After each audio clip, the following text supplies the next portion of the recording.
What is up, guys? It is What's Short, and today we're going to talk about how I've only been editing all my videos on this iPad with the M4 chip. And honestly, I haven't really been touching my MacBook since I've been doing all my editing on my iPad. The program I'm using is Final Cut Pro. I feel like that's a given when you have an iPad.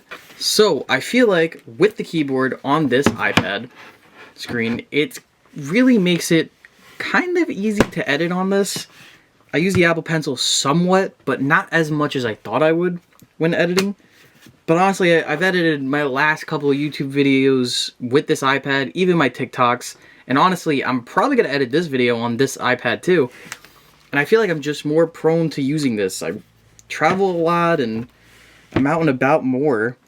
And this has been a really good travel companion. I haven't really gotten to the point where I've been using this for editing, which is weird. I feel like I used to use my older MacBook a lot more for editing than my iPad, and now I'm kind of switching to an iPad-only editing type of deal. The speediness of the M4 really helps it.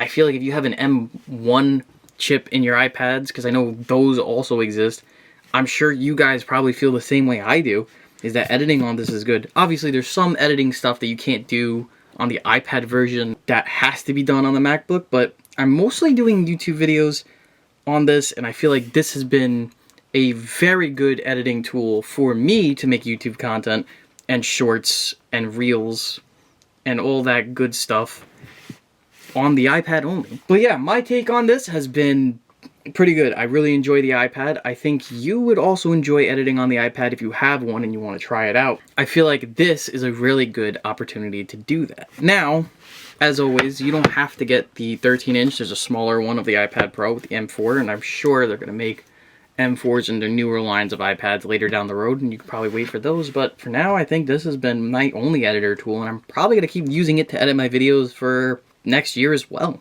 I don't know if I'm going to go back to my Mac, but if I do, I'll let you guys know. Anyways, that is the video. I hope you guys enjoyed it, and I will see you guys next time.